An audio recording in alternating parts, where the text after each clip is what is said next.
In this video, I'm going to talk about how I'm able to manage my YouTube channel and juggle my full-time job at the same time without burning out. Perhaps you're someone like me who has just hit the dreadful 30-year-old mark. You're somewhat stable in your job already and you're ready to start a side hustle like YouTube. But you don't know how to get started and you're wondering to yourself, are you able to even juggle all these things on top of having a social life? Well, I've been posting YouTube videos consistently every single week for slightly over a year now, so I'm going to share all my tips and tricks so that you can do it too. So the first and biggest problem would definitely be time management.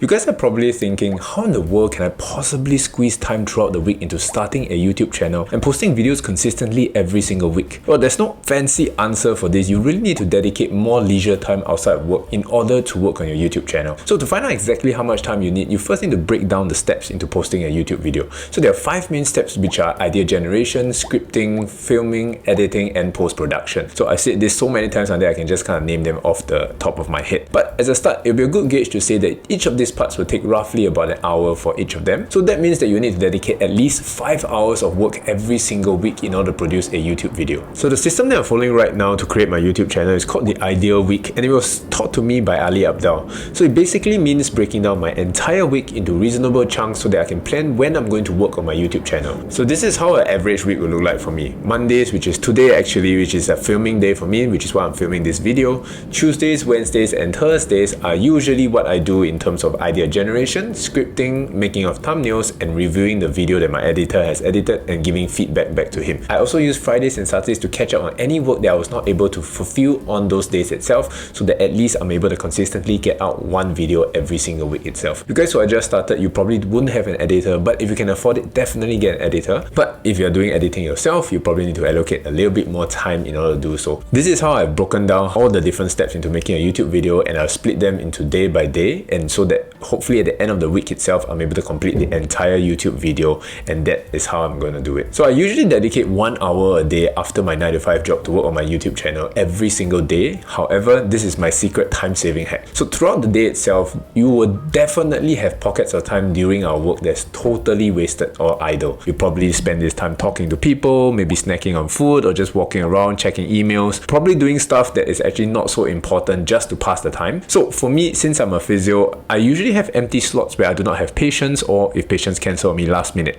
Then I'll have around 30 to 45 minutes to quickly just bust out my laptop and work on my YouTube videos in that sense. So definitely take a closer look at your work day and see where you can find these pockets of time so that you can save and better make use of that, so that you can better utilize the time that you have throughout the day itself. One of the ways I realized that's helped me to juggle my full-time job and YouTube is to really savor and enjoy the journey. So your full-time job probably takes up a big chunk of time and energy for you throughout the day, but since you're voluntarily starting this YouTube channel, why not try your best to have fun and enjoy yourself? Don't be foolish to create another pointless and draining job that you would eventually come to hate as well. This is even worse because your job, you may have stumbled into it, you may have just gotten into it without thinking too much because of the money, but now you are starting this YouTube channel voluntarily, and if you voluntarily create something that you will eventually come to hate, that's the most foolish thing ever. So I definitely urge you guys to really create something that you would love and enjoy in the future. Of course, being strategic about it as well. My YouTube channel is not just for fun, it's also to earn some money, but in the process itself, I want to do things that I truly enjoy, and perhaps I'm earning a little bit lesser than everyone else who's optimizing their YouTube channel. They might be earning $100,000, $1 million a year and all those kind of things. I'm fine with earning lesser, but I want to enjoy the journey. I want to enjoy being able to enjoy waking up every single day to work on my YouTube channel, which is why I'm doing this on my off day right now. I enjoy it to a fair bit, and I'm talking to you guys like I'm talking to a camera. I'm treating as if I'm talking to you guys, so that brings me a little bit of peace, and it's also a little bit of therapy for me as well. How I made it fun for myself was to see how I could enjoy the different steps in the makings of a YouTube video. So let's take scripting of a video for example. As I'm now typing out and writing the script of this video, I realized that I can sometimes get into this over-optimization state, where I want to say and word things in a certain way that people will find interesting, and then it's very strategic, you say things that people want to hear, that people are hooked on, so that you can guide them through the video and hopefully they watch the video longer. But I think in doing so, it usually becomes so robotic and so boring for me that I myself don't want to do it anymore, because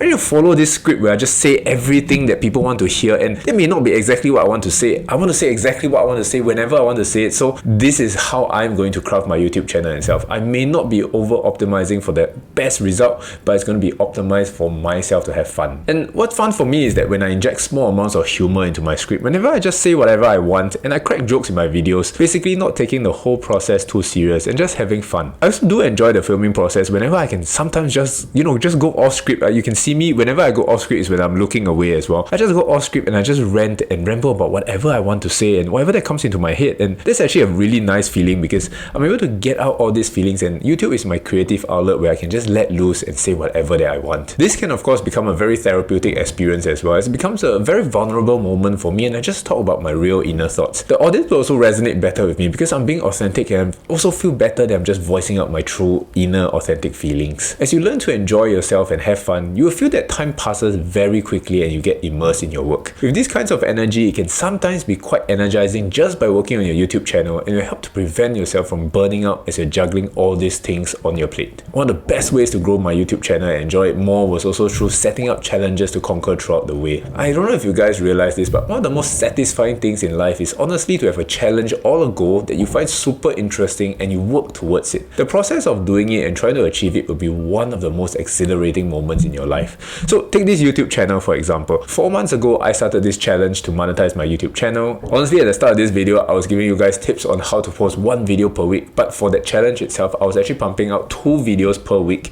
to get more subscribers and watch time to get my channel monetized. So it was tiring, but it was also very fun to try to figure out how to conquer the almighty YouTube algorithm like some sort of god like that. But it was like playing a game and I was trying out different video topics, titles, thumbnails to monetize my YouTube channel. It was so exciting every week, and the moment when I finally got monetized was one of the best moments of my YouTube journey. I still remember the first day that I got monetized, I earned $3.91. But of course, when I finally achieved the goal, it was a very fun moment, but it only lasted very temporarily. That made me think back on how I actually enjoyed the process a little bit more. Don't get me wrong, the process was still very frustrating, annoying, tiring. I think what really came to me a little bit more was the thrill of the hunt, where you really enjoy the process a lot more than you enjoy the goal itself, because the satisfaction that you get from achieving a goal is great, but it's really a very small amount of time that you get it only. But the entire process, if you can learn to slow down, savor the journey and enjoy that process, the climb of the mountain is going to be really more interesting than actually reaching the top of the mountain. Looking back, it was obviously the process and the person that I became through the process that was the most fun. I was trying out so many different things to grow my channel, and I broke my record of being able to churn out 2 videos every week for 2 whole solid months. So it proved to me that I could do whatever I wanted as long as I set my mind to it and I treated everything like mini experiments. So it didn't matter if it failed, I would just keep trying and trying until I finally succeeded. So set yourself some fun challenges along the way so that you can work towards them, be it hitting 1,000 subscribers, monetizing your channel, or any other big challenges that you guys can think of that are exciting for you. Hopefully these tips will help you guys to better manage your full-time job and YouTube channel on the side. Let me know in the comments down below or through my Instagram handle how you have been juggling the two. If you enjoyed this video here, then you'll probably enjoy this video here on how much YouTube paid me in the first month of monetization. Thanks for watching, have an amazing day as usual, and I'll see you guys in the next few videos. Bye bye.